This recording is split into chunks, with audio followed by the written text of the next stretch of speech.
Hello, Fibers. Thank you so much for tuning in. Sorry I missed you guys all last week. I just had some stuff that I just couldn't get away from. But I've got a great one for you this week. I've called this one Film It With Your Heart. I spoke to Matt Blyth. He's the owner and founder of Millstream Productions, a small but successful and growing film producing company here in Far North Queensland. Matt's a really interesting chap. One would not expect someone with rather severe dyslexia, a learning disorder that involves reading difficulty due to problems identifying speech sounds and learning how they relate to letters and words, to become an expert communicator. But that's exactly what Matt has done. He's turned things right on their head. He's a filmmaker. He started his own production company. He feeds his wife and kids with the earnings. He's worked with some pretty big names in America. He's a Winston Churchill Memorial Trust Fellow. He's a husband, he's a father, he's a surfer, and of course, filmmaker. But most of all, I've got to say, he's a great guy. I really enjoy his company, and his decency flows through this interview. Now, if you're interested in how he actually harnessed his dyslexia into a positive, or if you like surfing, if you like filmmaking, if you want to know how to communicate better, if you're interested in unique perspectives, any of those things, you're going to love this interview. So please like, subscribe, and comment. He's really busy, and he agreed to be interviewed while he was looking after his girls at the Pony Club on the Tablelands. I've been chasing him for some time.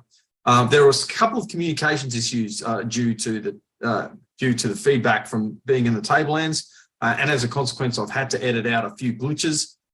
But it's a little bit shorter as a result. But we've got the main gist of the interview, and I think that we got the best parts. So it's a short interview, but it's a good one, and I do encourage you to watch it until the end.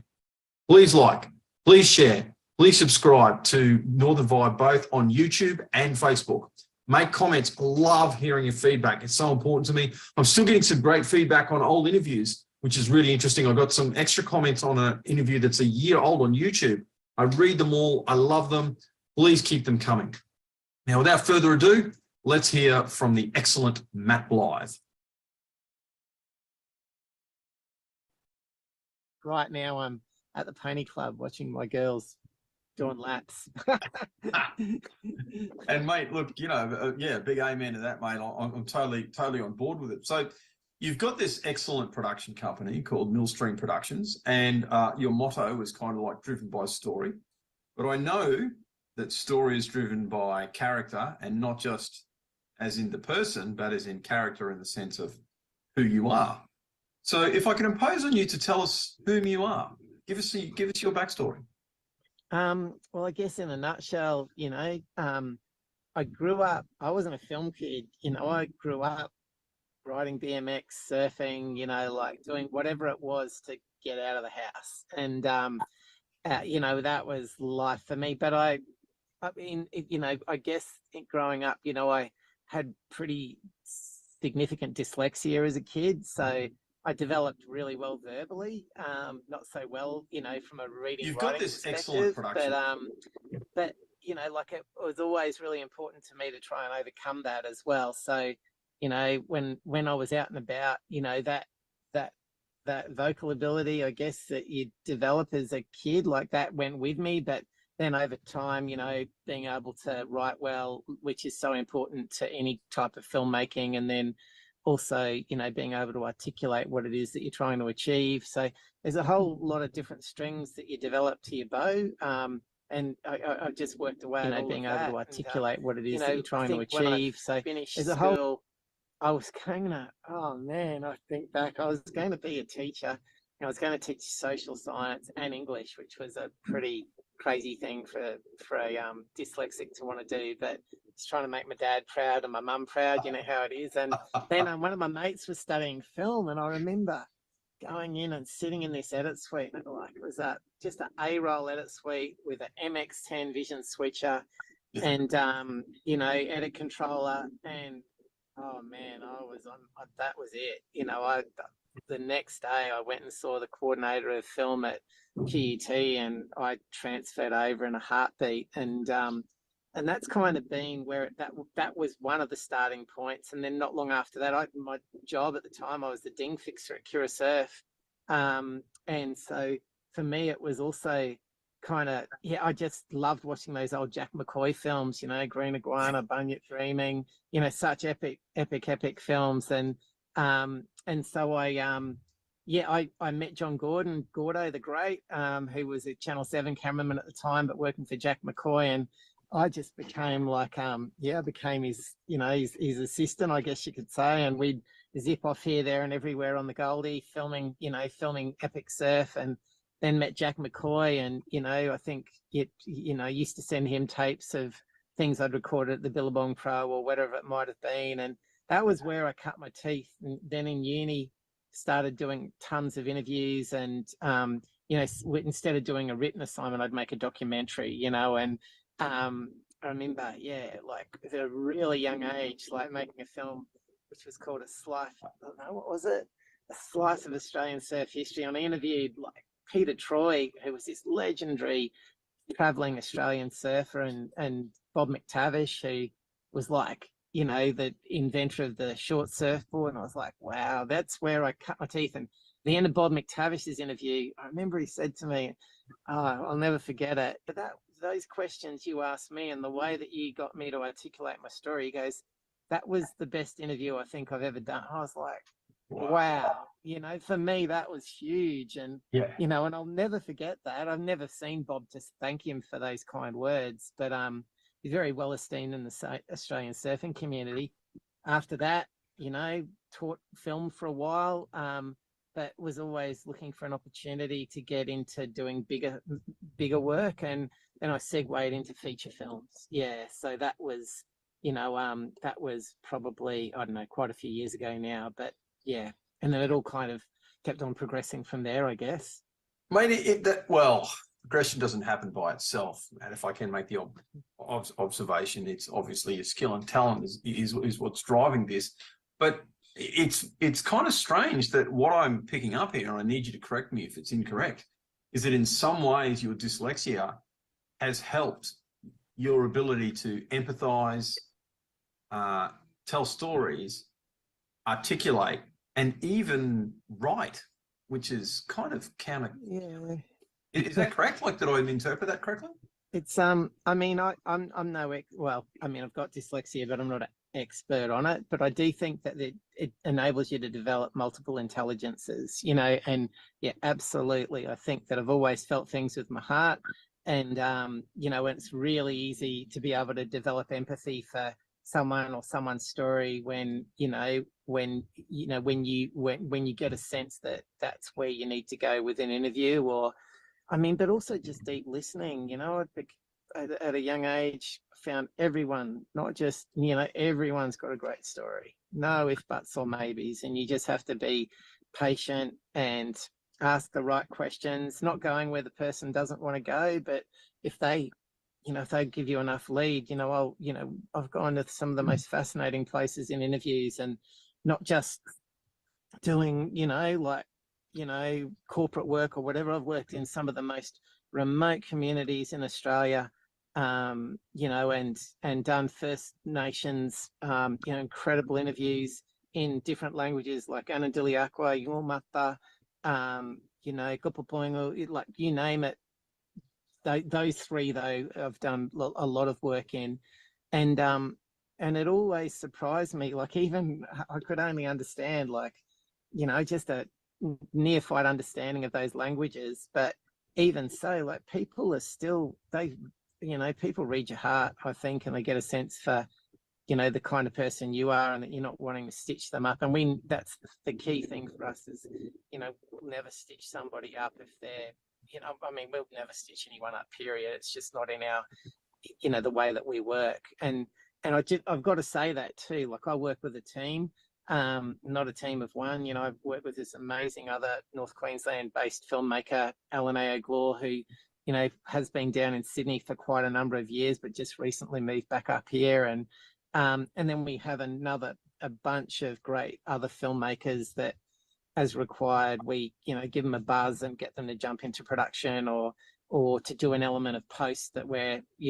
that's a bit of a stretch for us. So we've done everything from animating a total 3D animation of a total artificial heart to really funny little animations that, we've done for whoever the client might be. We've done, all sorts of different productions over the years. And I guess to come back to your question, I think because as a kid being dyslexic, everything was so bloody hard, and not pulling any punches, it was really difficult. I just got a sense that nothing was impossible. You just give anything a shot.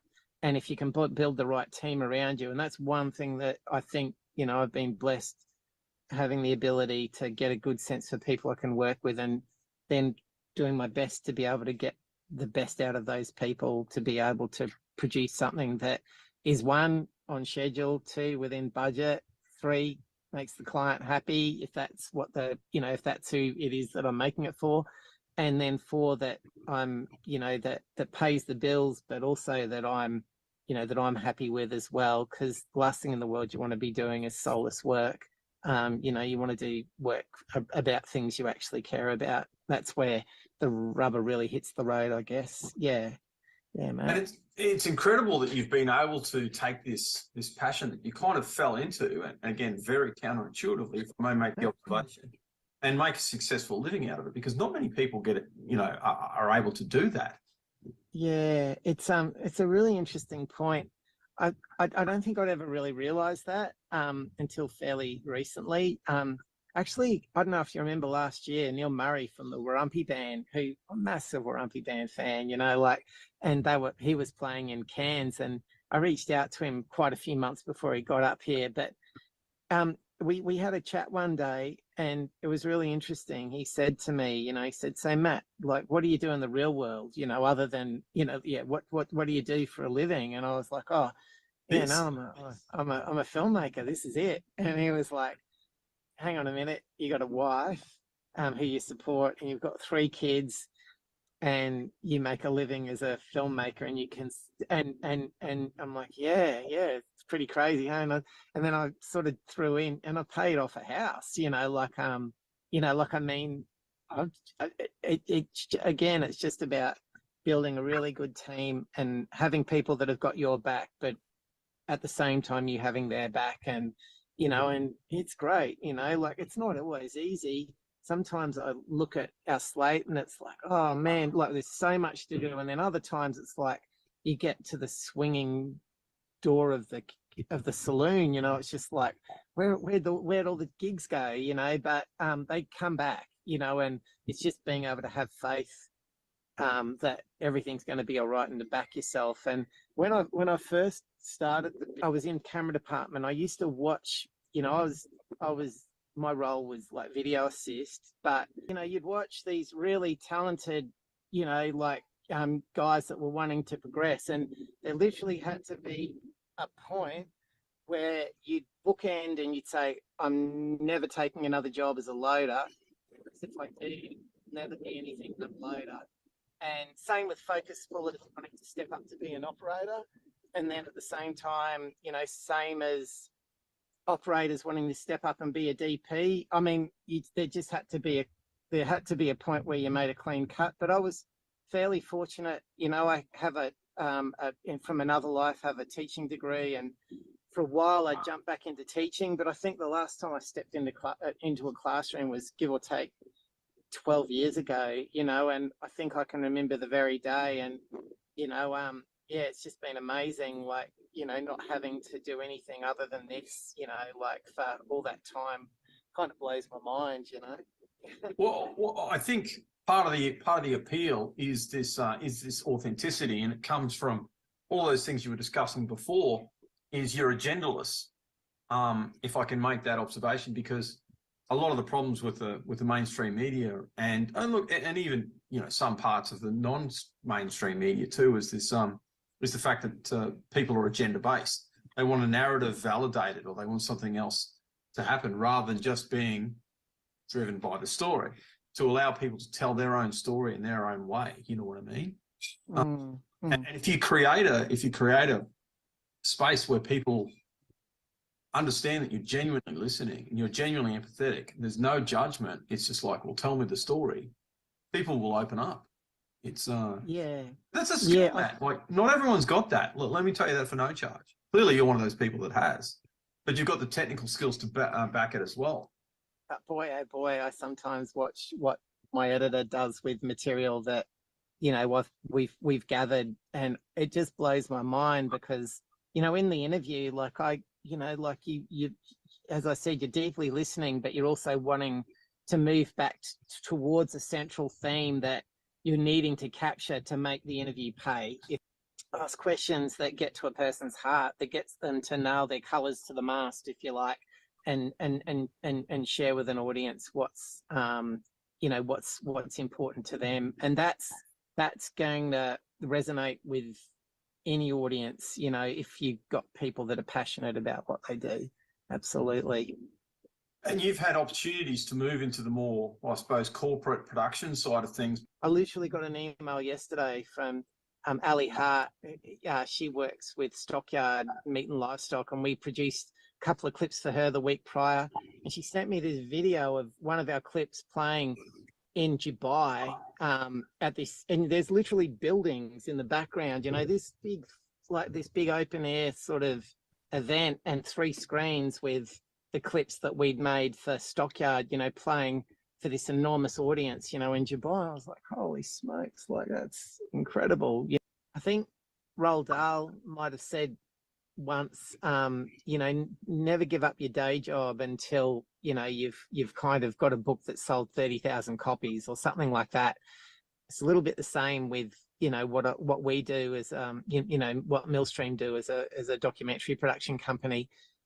So at the moment, we're doing work for various clients, but then on top of that, we've got a fairly significant amount of funding to produce a documentary series around marine, about marine parks around Australia. So at this stage, the working title is called Our Blue Heart. We're doing it independently. So when I say that, we haven't partnered with another production company at this stage, and we haven't applied for development funding through Screen Queensland or anything like that. Not to say that I wouldn't like to, but it's just that sometimes you're working on a project and it's time critical, and you just need to get cracking, because otherwise all the development that you've done will no longer be relevant and those stories will fall over. So you've just got to get cracking. And we are used to, working on, working on budgets and making it pay regardless. So, sometimes you've got to cut the cloth to fit. We always over deliver. So if we do say a $20,000 or $30,000 job, the client will get a $30,000 or $40,000 job.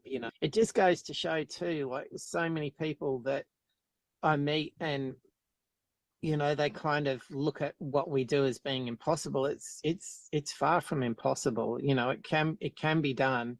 And if the other thing too is you always got to have an ear for a job. Like no job just lands in your lap. No grant lands in your lap. No idea for a documentary lands in your lap. You have to do a bit of tough graft and make it work, and find the way. Otherwise you're just going to be treading water.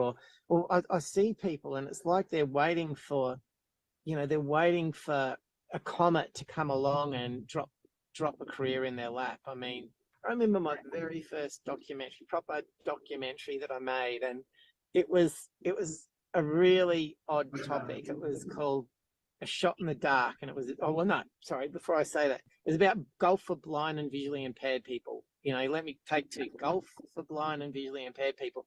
And a lot of people would say, geez, that's going to be hard to make interesting, and I was like, wow, this is going to be great.